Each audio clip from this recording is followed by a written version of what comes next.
পরিকাঠামো নেই বা মানে শিশুদের নিয়ে বসার মতো রান্না করার জায়গা তো নেই। তারপরে যার লোকের বাড়িতে, লোকের গোয়ালে, লোকের দরজায়, লোকের বারান্দায় এইভাবে করে আমাদের সেন্টারটা চালিয়ে যেতে হয়। মানে বসার মতো পরিস্থিতি নেই, জল পড়ে, হেল্পার নেই, দুটো তিনটে করে সেন্টার চালাতে হয়। ঘর নেই, নিজস্ব বাড়ি নেই, রান্না যা রান্না করি একটা তিরপল খাটিয়ে বা অ্যালবেস্টার কিনে সেসব জায়গায় রান্না হচ্ছে আমার। তো সেই ছাদ থেকে জল পড়ছে, ঘরের কোনো দরজা জানালা ভালো নেই, ভাঙা দরজা জানলা দিতে পারি না। বাচ্চারা আসে, তারা পড়ে, কিন্তু আমার ঘরে কোনো দরজা জানলা নেই। জ্বালানি এখন ভেজা, মানে গ্যাসের প্রতিশ্রুতি দিয়েছে, সেটাও এখন দেখার নেই। আমরা মানুষ গড়ার কারিগর, আমরা ছোট ছোট বাচ্চাদের মানুষ করি। আমরা মায়েদের পেটে যখন বাচ্চা থাকে তখন থেকে আমরা তার পরিচর্যা শুরু করি। সেই বাচ্চাটিকে আমরা 6 বছর পর্যন্ত পরিচর্যা করি, বাচ্চাটি যাতে সুস্থ সবল একজন নাগরিক হয়ে ওঠে, এটা আমরা দেখি। তো আমাদের পরিকাঠামো নেই বা মানে শিশুদের নিয়ে বসার মতো রান্না করার জায়গা তো নেই।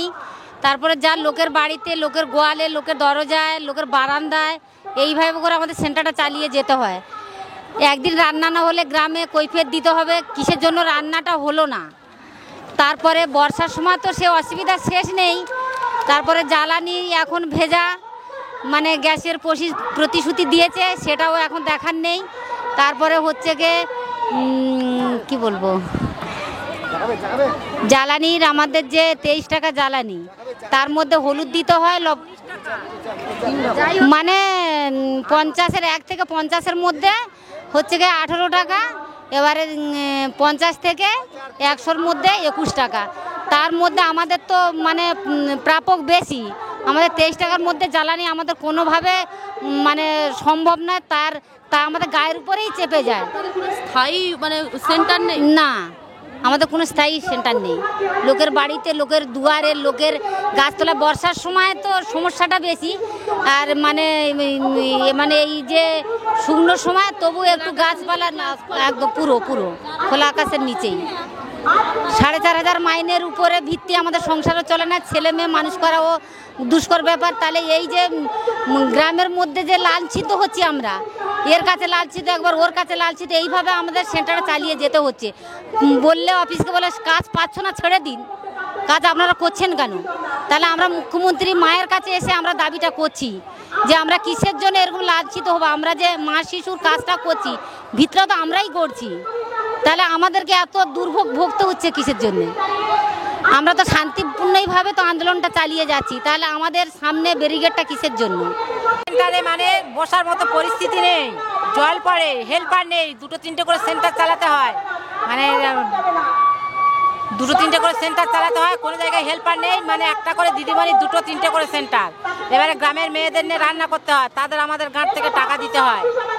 হ্যাঁ, বাচ্চাদের তো বসার কোনো পরিস্থিতি নেই। আমাদের ঊর্ধ্বতন কর্তৃপক্ষকে জানিয়েছি অনেকবার করে, তারাও কোনো কিছু মানে কোনো সুরাহা করে না। অঞ্চল না, গ্রামের লোক না, মেম্বার না, কেউ না।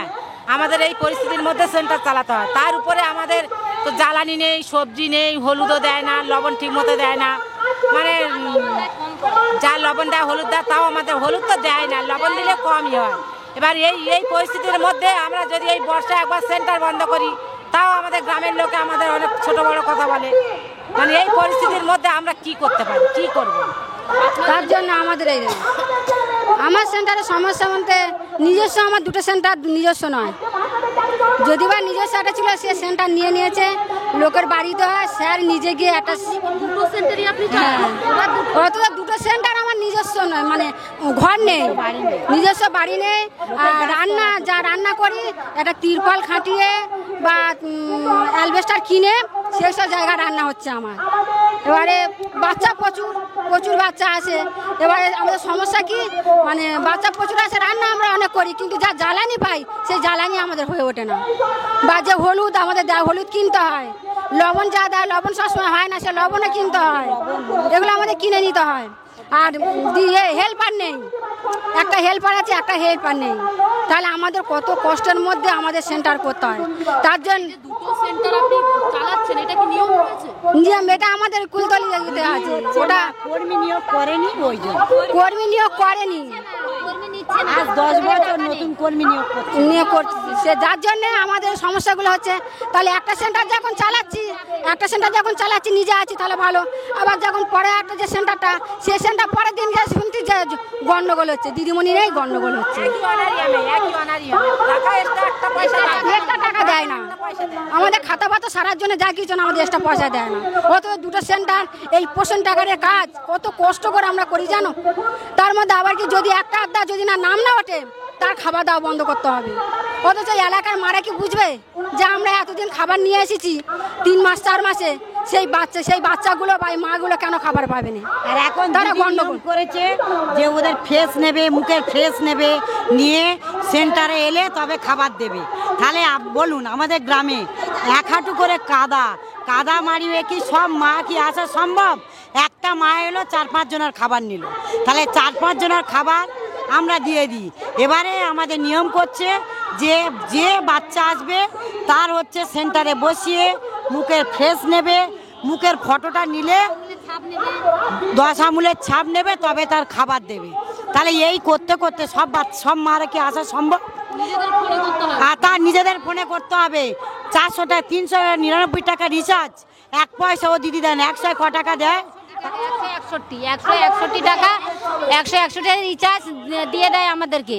কিন্তু ওই রিচার্জে কি আমাদের হয় 390 টাকা আমাদের রিচার্জ মারতে হয় 1 মাসের, সেখানে আমাদেরকে মারতে হচ্ছে 390 টাকা। তাহলে কি করে আমরা এটা পারবো? আমাদের ফোন না দেওয়া পর্যন্ত আমরা কোনো কাজই করতে পারবো না। আর 2বার ফোন দেওয়া হয়ে গেছে, উনি বলেছে 200 কোটি বরাদ্দ ফোন দেওয়া হবে, কিন্তু উনি ফোন দেয়নি, তার জন্য আমরা এই আন্দোলনে নেমেছি।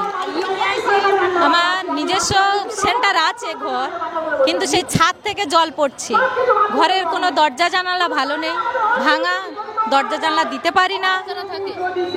বাচ্চারা আসে, তারা পড়ে, কিন্তু আমার ঘরটার কোনো দরজা জানলা নেই, রান্নি নেই, সহায়িকা দিদি নেই। আমার পাড়া থেকে একটা মা জোগাড় করে নিয়ে তাকে দিয়ে রান্না করাতে হচ্ছে, নিজের গাঁটি থেকে পয়সা দিয়ে। আপনি নিজেই দেন? হ্যাঁ জানিয়েছেন আপনার অফিসে? হ্যাঁ অফিসে জানিয়েছি, সবাই জানে।